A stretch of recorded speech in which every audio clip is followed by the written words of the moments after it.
This year is 1682 AD. We stand before the gates of the most magnificent building the world has ever seen. The Palace of Versailles. Spread before us is a vast ocean of stone, glass and gold, like a dream rising from the French countryside, according to the will of the Sunday King himself. From afar, it is the embodiment of perfection. The geometric lines of the gardens are flawless. Marble statues stand in frozen silence, watching over the fountains.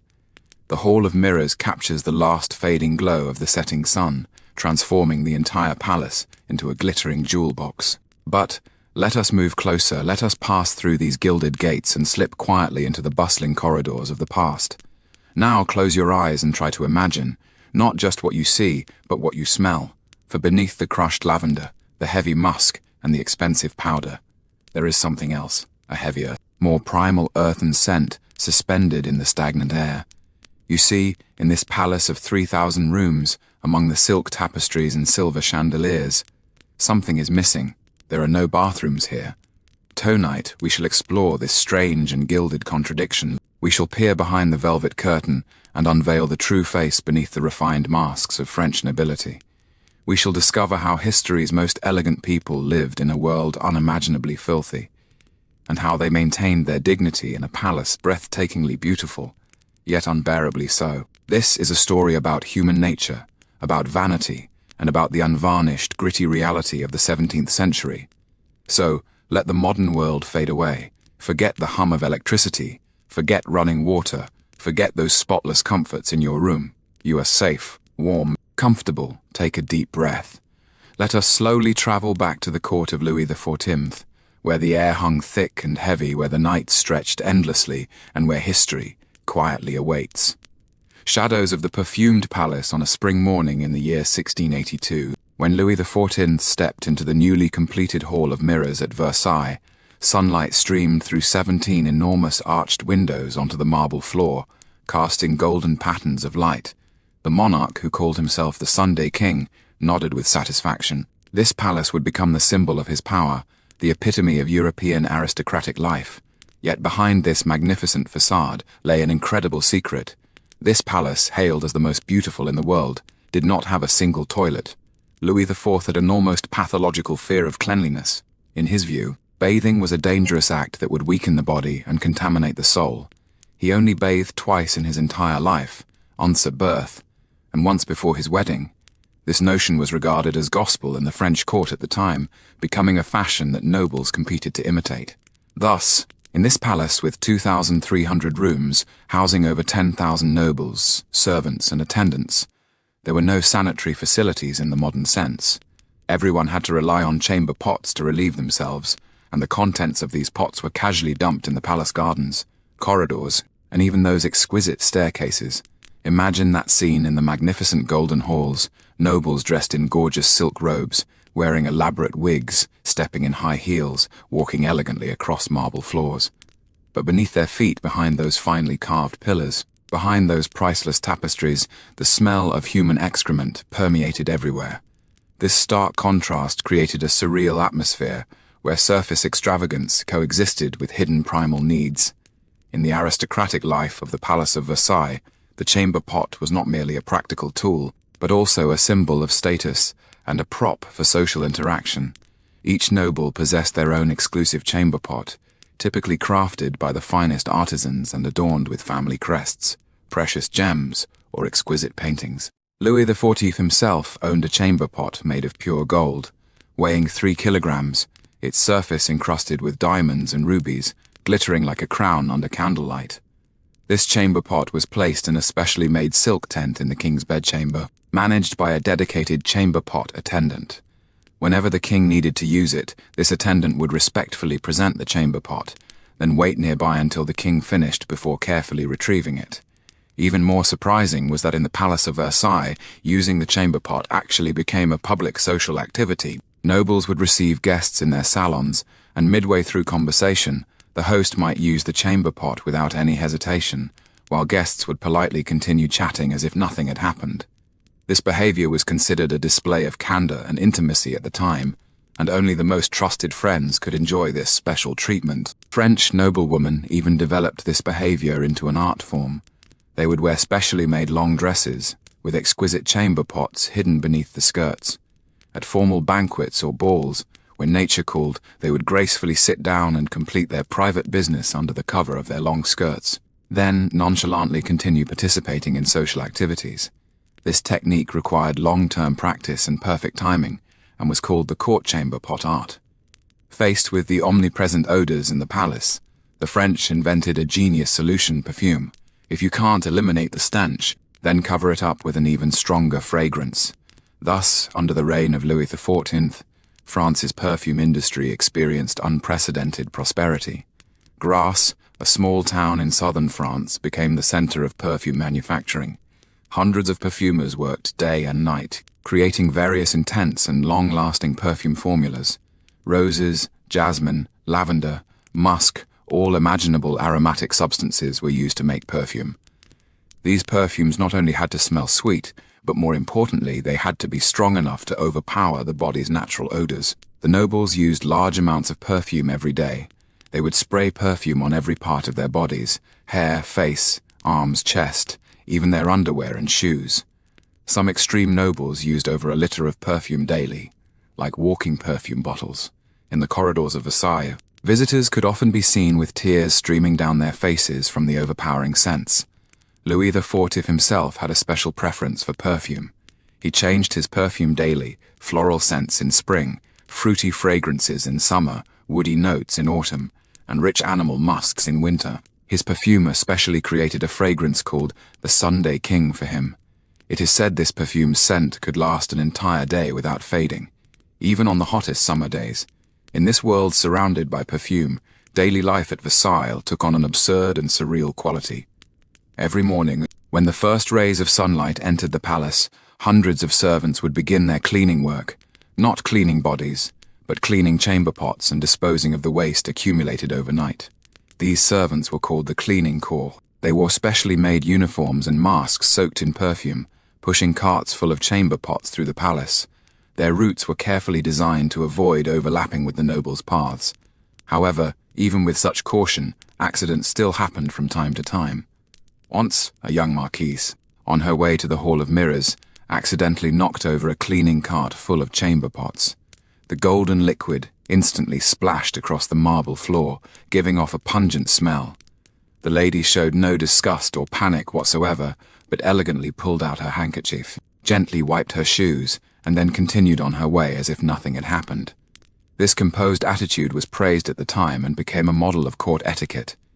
Even more absurd was that nobles began incorporating the use of chamber pots into various social rituals. During important political meetings, ministers would discuss state affairs while using chamber pots. In art salons, poets would recite beautiful poetry while attending to their bodily needs.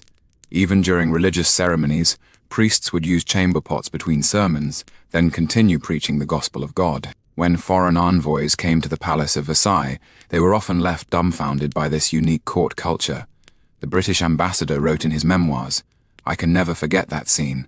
The King of France, during his audience with me, actually used a chamber pot right in front of me," then continued discussing the trade agreement between our two countries, as if nothing had just happened. The princess from Germany fainted multiple times when she married the French prince, unable to adapt to this lifestyle. In a letter to her mother, she wrote, "Dear mother, life here exceeds my wildest imagination. The nobles do the most inelegant things in the most elegant surroundings, and they consider it perfectly natural. I have to use an entire bottle of perfume every day just to barely tolerate the smell here." However, some foreign nobles quickly adapted to this lifestyle and even brought it back to their own countries. An Italian duke, after visiting the Palace of Versailles, immediately ordered the removal of all toilets in his castle upon returning home and equipped each room with exquisite chamber pots. He declared, "True nobles should learn the elegant French way of life." Faced with this widespread unsanitary situation, court physicians found themselves in a dilemma. On one hand, they knew the importance of cleanliness for health. On the other hand, they dared not go against the king's will and court traditions, so they began seeking various creative solutions. The chief court physician invented a special dry cleaning method, using cloths soaked in alcohol and spices to wipe the body, claiming this could clean the skin without exposing the body to dangerous water. This method quickly became popular among the nobility and became a fashionable way of cleaning. Another doctor promoted spice therapy, sprinkling different spice powders on various parts of the body, claiming these spices could not only mask body odor but also prevent diseases. Cinnamon powder for the hair, clove powder for the armpits, pepper powder for the feet. The nobles flocked to this therapy, believing it to be the most scientific method of cleanliness. However, these so-called scientific methods couldn't truly solve hygiene problems. Disease transmission in the court remained frequent, with skin diseases, gastrointestinal illnesses, and various infections occurring from time to time. But in that era, no one dared to question the authority of the Sunday King, and doctors could only seek solutions within limited space. When night fell upon the palace of Versailles, this magnificent palace appeared even more mysterious and beautiful under the moonlight. The golden roofs reflected the silver moonlight, and the exquisite gardens swayed gently in the night breeze. However, beneath this beautiful exterior lay a world full of contradictions and absurdity, a world that masked reality with perfume and wrapped the primitive with elegance. In those magnificent rooms, the nobles continued their nightlife, with chamber pots remaining their most faithful companions. And in the depths of the palace, the cleaners began their night shift work, silently maintaining the operation of this perfume empire in the darkness. This was France under the rule of the Sunday King, glamorous on the surface, yet filled with the eternal conflict between humanity's most basic needs and social etiquette within. Symphony of Steam and Filth in London, 1760, when the first steam engine roared to life along the banks of the Thames. No one could have predicted how this noisy iron contraption would completely transform human life. The Industrial Revolution, like an unstoppable flood, swept millions of farmers from their peaceful countryside into smoke-filled cities. Yet behind this great transformation lay a shocking truth. While humanity was conquering steam and steel, it was fighting a losing war against its own most basic physiological needs. Manchester, the city hailed as the workshop of the world, swelled from a small town of 20,000 to an industrial beast, housing 400,000 in just a few decades. Brick-red factory buildings sprang up like mushrooms after rain, their towering chimneys spewing black smoke into the sky day and night. In the shadows of these factories, tens of thousands of working-class families crammed into cramped, damp slums, living in unprecedented density. Yet city planners seem to have forgotten a fundamental question when so many people gathered in such a confined space. How would their waste be dealt with? The answer was, no one dealt with it. And so, behind this miracle of the steam age, lurked one of the worst sanitation crises in human history. In the slums of London's East End, 20 people sharing a single basement room was a common sight. In these damp, dark rooms, workers, their wives and children huddled together, sharing just a few square meters of space. In such an environment, privacy became a luxury, and hygiene was simply a concept that couldn't be considered. Each slum building usually had only one public toilet, if that crude wooden shack could even be called a toilet. This facility was typically located in the building's backyard, a simple shed built from wooden planks with a deep pit dug beneath it. 50 to 100 people shared such a toilet, and one can imagine how desperate the conditions were. Even worse, these toilets were rarely cleaned. Feces and urine piled up continuously in the pit, emitting a suffocating stench. In summer, maggots squirmed within, flies swarmed in clouds, and diseases spread rampantly in such an environment. Cholera, dysentery, typhoid, these terrible diseases were like messengers of death, reaping lives one after another in the slums. Many worker families simply couldn't bear waiting in line to use such toilets, so they began looking for other solutions. Stairwells, corners of basements, even under beds, all became temporary places for excretion. The entire slum was permeated with a complex stench, a mixture of human waste, rotting food, industrial fumes, and despair. If the sanitary conditions in the slums were already appalling, then the situation inside the factories was even worse. In those massive textile mills, hundreds of workers toiled for 12 to 16 hours in sweltering, humid environments.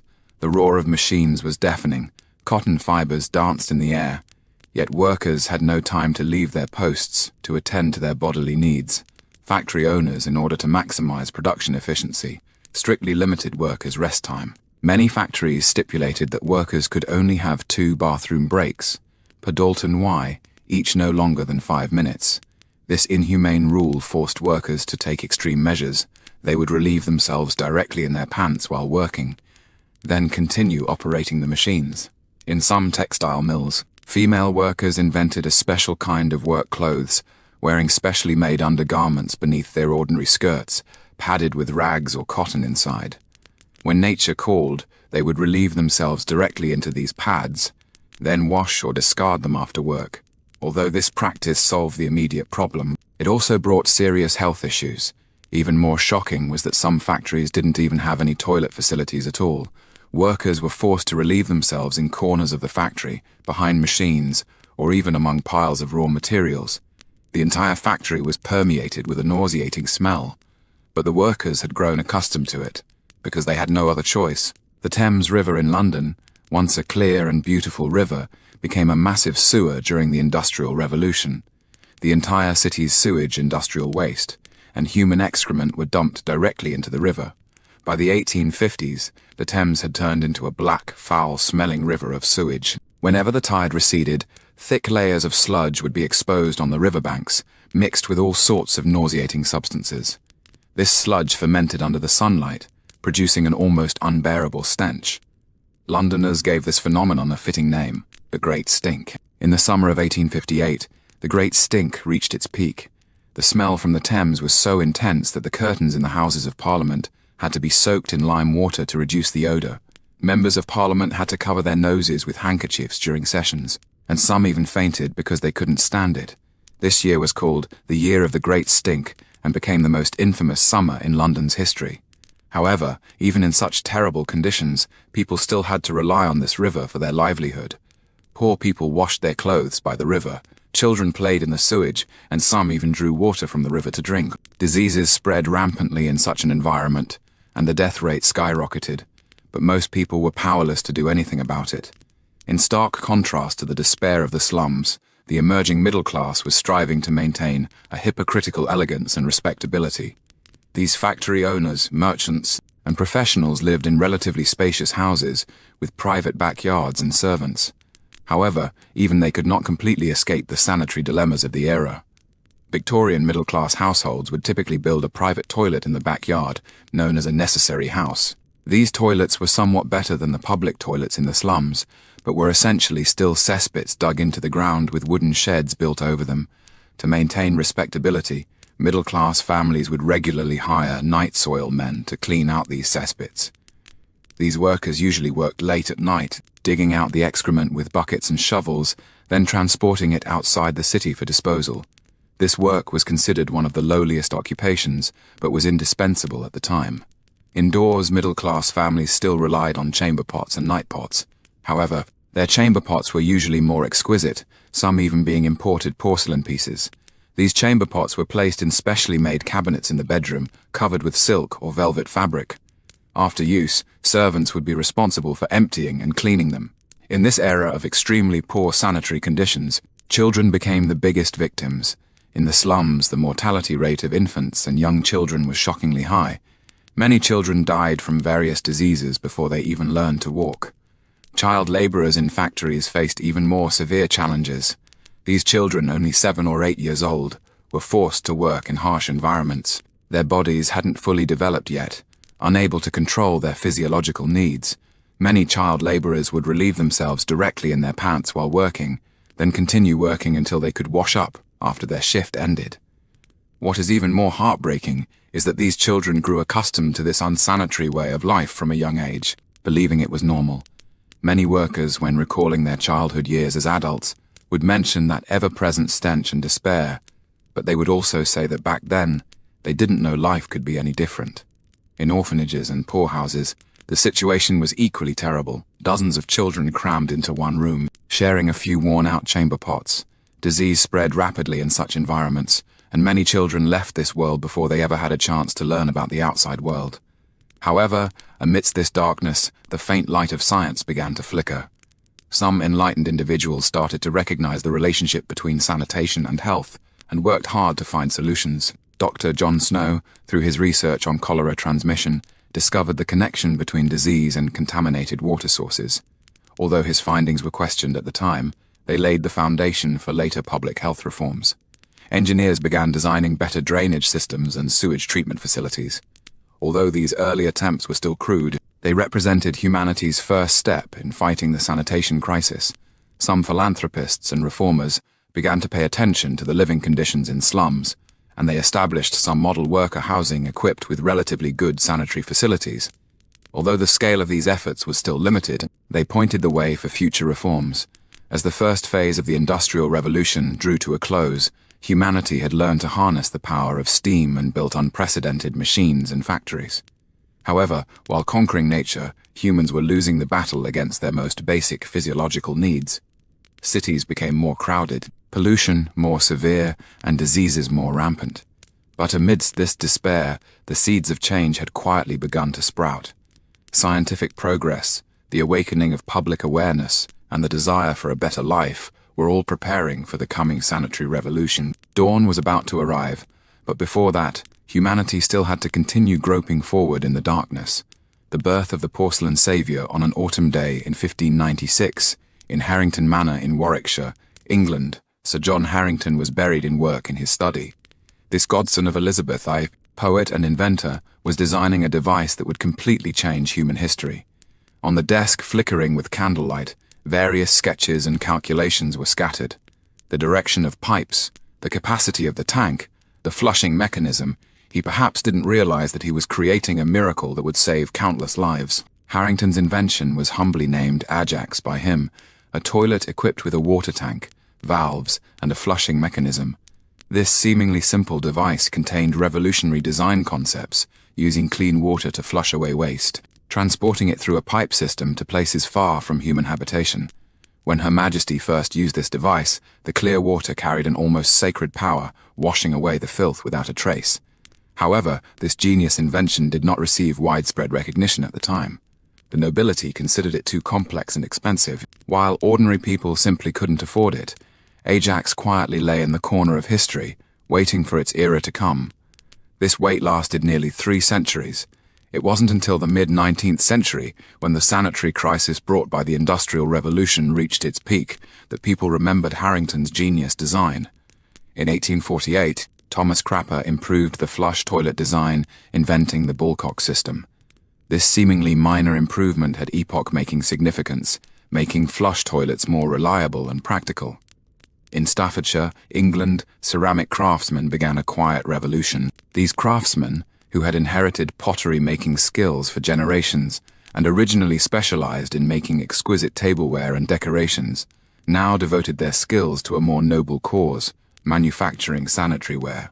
The ceramic master, later hailed as the father of modern sanitary ware, established his own factory in 1870. He and his craftsmen worked day and night, shaping elegant toilets from the purest white poric clay. These snow-white porcelain pieces underwent the baptism of high temperatures in the kiln fire, ultimately becoming hard, smooth, and easy to clean sanitary facilities. Twyford had an almost obsessive pursuit of perfection. Every curve of each toilet had to be precise to the millimeter. Every glazed surface had to be smooth as a mirror. He believed that only the most beautiful designs could free people from the shame of excretion, and only the finest materials could ensure hygiene and health. In the factory workshop, craftsmen carefully shaped each component. Their fingers glided gently over the moist porcelain clay, as if creating a work of art. These seemingly ordinary sanitary wares acquired a sacred quality in their hands. They would become symbols of human civilization's progress, guardians of health and dignity. Meanwhile, beneath London, an even grander project was quietly underway. Joseph Bazalgette, the engineer hailed as the savior of modern London, was designing and constructing a massive sewer system. This system would completely transform London's appearance, saving the city from its dire straits. The Great Stink of 1858 gave Bazalgette a once-in-a-lifetime opportunity. When members of Parliament were so overwhelmed by the stench of the Thames that they couldn't work properly, they finally realized the severity of the problem. Bazalgette proposed an ambitious plan to build a sewer network with a total length of over 1,100 miles, collecting sewage from all of London and transporting it downstream of the city for treatment. The scale of this project was unprecedented. Thousands of workers dug tunnels and laid pipes beneath London. They worked in the dark, damp underground world, facing threats of cave-ins, floods, and toxic gases.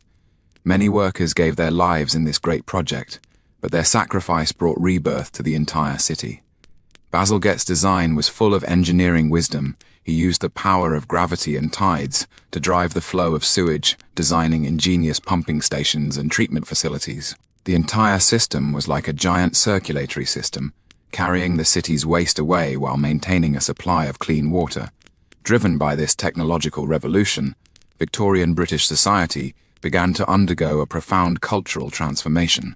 Cleanliness was no longer seen as a luxury, but became a symbol of civilization and morality. Cleanliness is next to godliness became the motto of the era. Middle-class families began competing to install the latest sanitary facilities. Having a bathroom equipped with a flush toilet and bathtub became a symbol of social status.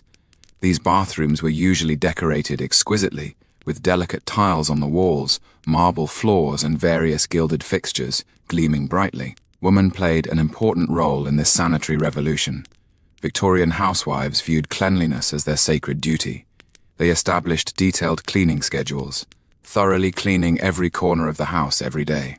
The bathroom became an area of particular concern for them, which had to be kept spotlessly clean. Children's education also underwent fundamental changes. Schools began teaching hygiene knowledge, and children were instilled with the importance of cleanliness from an early age. Concepts like wash your hands before meals and after using the toilet, and bathe every day, which seem obvious now, were revolutionary at the time. The government also began to recognize the importance of public health. In 1848, Britain passed the first Public Health Act, establishing the Central Board of Health. This marked the birth of the modern public health system. Edwin Chadwick, a pioneer of public health reform, published the famous report on the sanitary condition of the laboring population of Great Britain. This report described in detail the terrible conditions in the slums and exposed the relationship between disease and poverty. Chadwick proposed a revolutionary idea. The government has a responsibility to provide basic sanitary facilities for all citizens. Under Chadwick's push, public toilets began to be built everywhere. Though these facilities were simple, they were a godsend for ordinary people. The first public toilet opened at the Crystal Palace exhibition in London in 1851, with a usage fee of 1 penny. The expression, "spend a penny," thus entered the English vocabulary, becoming a euphemism for going to the toilet. Hospitals also began sanitary reforms. Florence Nightingale's experiences in the Crimean War made her deeply aware of the importance of cleanliness for treatment. After returning to England, she vigorously promoted hospital sanitary reform and established the foundation of modern nursing. Behind this sanitary revolution was a major breakthrough in scientific understanding. Louis Pasteur's germ theory completely changed people's understanding of disease. When people finally understood that diseases were caused by invisible microorganisms, the importance of cleanliness became self-evident. Joseph Lister applied Pasteur's theory to surgery and invented antiseptic techniques. Robert Koch discovered the cholera vibrio and tuberculosis bacillus, further confirming the correctness of germ theory. These scientific discoveries provided a solid theoretical foundation for sanitary reform. The development of the chemical industry also provided strong support for the sanitary revolution. Mass production of soap made cleaning easier and cheaper. The invention of disinfectants allowed people to kill bacteria more effectively. The popularization of these chemical products greatly improved public health standards. By the end of the 19th century, the Western world had undergone earth-shattering changes. Urban mortality rates dropped dramatically, infectious diseases were effectively controlled, and people's life expectancy increased significantly. The results of this sanitary revolution were obvious. Humanity had finally achieved a decisive victory in the struggle against disease and death. However, the significance of this revolution went far beyond that.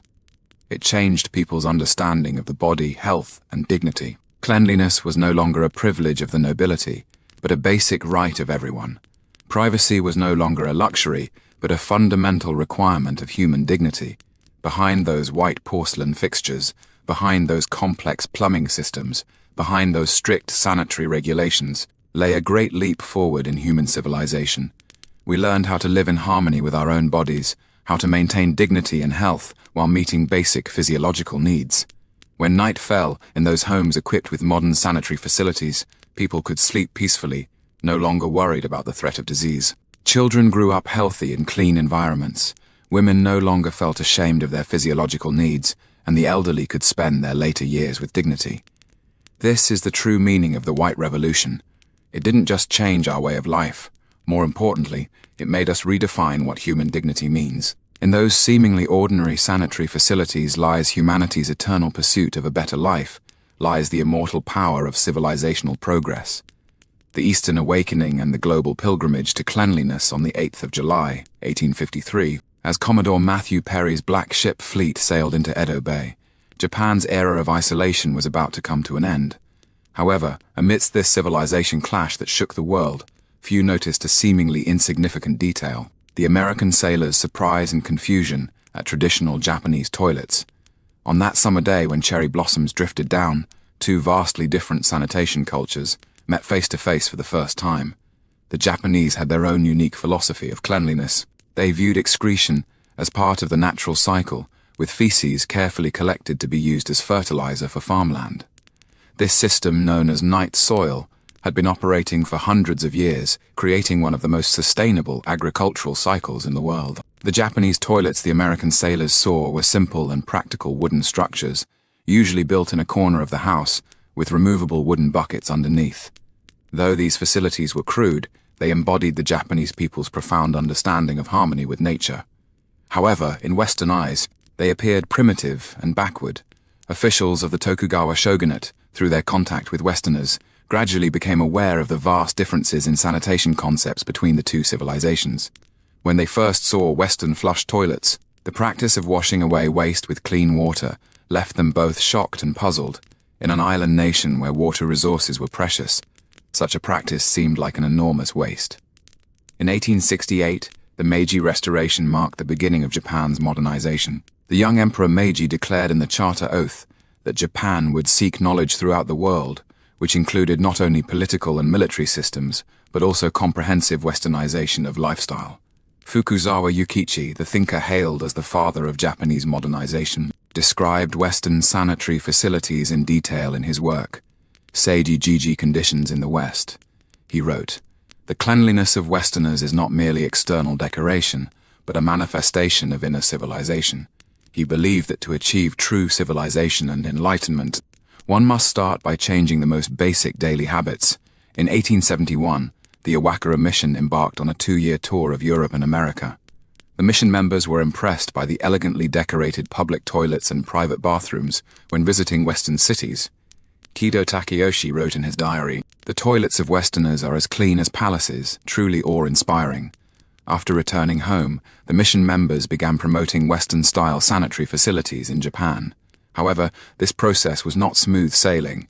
Traditional Japanese society had strong resistance to this practice of wasting clean water. Many believed that abandoning the traditional recycling system was a betrayal of ancestral wisdom. In 1890, the completion of the Imperial Hotel in Tokyo marked an important milestone in Japan's sanitary modernization. This luxury hotel, built to Western standards, was equipped with flush toilets and bathtubs in every room. When the first Western guests checked in, they were surprised to find that the sanitary facilities here were even more advanced than many hotels in Europe. The Japanese staff at the hotel received rigorous hygiene training. They learned how to clean and maintain these complex facilities, and how to provide guests with service meeting Western standards. These employees later became the seeds of Japan's hygiene modernization, spreading Western hygiene concepts to every corner of society. However, the real challenge lay in how to integrate these Western facilities with traditional Japanese culture. Japanese architects and craftsmen began a creative experiment, attempting to incorporate Western hygiene technology while preserving Japanese aesthetic traditions. Meanwhile, in distant Chinese Empire, change came more slowly and with greater complexity. The defeat in the Opium War of 1840 brought Chinese people their first real contact with Western civilization, but China's response to sanitary facility reform was far more conservative than Japan's in Shanghai's concession areas. Western merchants and diplomats built residences and office buildings equipped with modern sanitary facilities. These buildings were like islands of civilization, forming a stark contrast with the surrounding traditional Chinese city. Local Chinese curiously observed the strange habits of these foreign devils, but few were willing to try them. Li Hongjiang, the leader of the self-strengthening movement, was deeply impressed by Western sanitary facilities during his visit to Europe. In a memorial to the court, he wrote, "The cleanliness of Westerners is truly the foundation of their strength." However, in the conservative Qing court, such views were difficult to gain acceptance. It was not until after the invasion of China by the Eight-Nation Alliance in 1900 that Chinese intellectuals began to truly reflect on the limitations of traditional culture. Liang Keko mentioned in On the New Citizen, "To renew the people, one must first renew oneself. To renew oneself, one must first clean one's dwelling." This marked the germination of modern hygiene concepts in China. In British India, the situation was more complex. Here there were both modern sanitary facilities brought by British colonizers, deeply rooted traditional cleanliness concepts, and social segregation caused by the caste system. In Hindu tradition, cleanliness holds profound religious significance. The Ganges is regarded as a sacred river, and believers trust that bathing in the Ganges can wash away sins. However, this religious concept of cleanliness differs greatly from the requirements of modern hygiene. The British colonial government attempted to promote modern sanitary facilities in India, but encountered resistance from multiple fronts. The caste system made cleaning work regarded as an unclean profession, with only people of the lowest caste engaging in such work. This social structure made the establishment of modern sanitation systems extremely difficult. In major cities like Calcutta and Bombay, the British built some modern sanitary facilities, but these mainly served European communities. Indian residential areas still maintained traditional hygiene habits, and public health conditions were concerning. In the Ottoman Empire, the situation was different again. Islam's emphasis on cleanliness provided a religious foundation for the promotion of modern sanitary facilities. The Quran clearly stipulated the importance of cleanliness, and Muslim must perform ablution before each of the 5 daily prayers. Sultan Abdul Hamid II began modernization reforms of the empire in the late 19th century. He invited European engineers to Istanbul to design and build modern water supply and drainage systems. Topkapi Palace was equipped with European-style sanitary facilities, becoming a symbol of the empire's modernization. However, there was also a subtle tension between traditional Turkish bath culture and Western hygiene concepts. The Turks had a long tradition of public baths, and these bathhouses called hammams were not only places for cleanliness, but also important social centers. How to integrate modern sanitation technology while preserving this traditional culture became an issue requiring careful balance. In Africa, the introduction of modern sanitary facilities was entirely a product of colonialism. When European colonizers established colonies, they first built residential areas equipped with modern sanitary facilities for themselves, while local Africans were excluded. In colonial cities such as Cape Town, Lagos, and Nairobi, a clear dual structure emerged. European residential areas had complete water supply and drainage systems, while African settlements lacked basic sanitary facilities. This unequal pattern laid the groundwork for later social conflicts. Some far-sighted colonial officials began to realize that public health issues could not be solved simply through racial segregation. Diseases would not stop spreading because of skin color, and the health of colonizers would ultimately be affected by local sanitary conditions. This prompted some colonial governments to begin building basic sanitary facilities in African communities. In Latin America, the promotion of modern sanitation facilities took a unique path. Here there were European traditions brought by Spanish and Portuguese colonizers, ancient wisdom of indigenous Indians, and cultural influences from African slaves. Major cities like Mexico City and Lima began large-scale urban renovations in the late 19th century. Inspired by Haussmann's renovation of Paris, the rulers of these cities attempted to transform their capitals into the Paris of the Americas. Modern water supply and drainage systems became an important component of this urban modernization. However, in the vast rural areas, traditional ways of life still dominated. Indigenous communities maintained their traditions of living in harmony with nature, and their sanitation habits, though simple, were often more environmentally friendly and sustainable. By the early 20th century, with the increase in global trade and exchange, sanitation standards began to converge. The convening of international sanitary conferences marked the beginning of global public health cooperation. Countries began to realize that in an increasingly connected world, sanitation problems in any region could affect the entire globe. In 1902, the first International Sanitary Conference was held in Paris, where representatives from countries around the world discussed how to establish unified sanitation standards. Although this conference mainly focused on the prevention and control of infectious diseases, it laid the foundation for later global health cooperation. The development of steamships and railways made the spread of modern sanitation facilities easier. sanitation equipment manufacturers in Europe and America began exporting their products to all parts of the world. British ceramic toilets, German plumbing systems, American toilet paper. These products gradually became global standards. However, the global spread of modern sanitation facilities was not a simple process of copying and transplanting.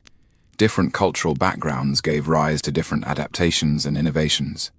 In Japan, traditional Japanese-style toilets coexist with Western-style toilets, forming a unique choice between Western-style and Japanese-style.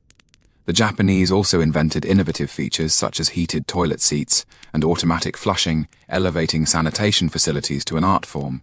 In the Middle East, Islamic cleanliness requirements gave rise to unique designs. For example, Muslim need to clean with water after using the toilet, which promoted the development of bidets and washing functions. In India, traditional squat toilets have been modernized, maintaining traditional habits while incorporating modern sanitation technology. When the bells of the 20th century rang, modern sanitation facilities had already taken root worldwide. Although there were huge differences in coverage and quality, a basic consensus had formed. Cleanliness and hygiene are fundamental markers of modern civilization. In this process, the toilet was no longer just a functional facility, it became a carrier of cultural exchange, a symbol of modernity, and an embodiment of human dignity. Every country and every culture found its place in this global sanitation revolution, and contributed its own wisdom. When night falls in every corner of the world, people can satisfy their most basic physiological needs in a clean, private, and comfortable environment. This seemingly ordinary daily experience is actually a great achievement of human civilization's progress. It transcends the boundaries of race, religion, and culture, becoming a shared treasure of all humanity.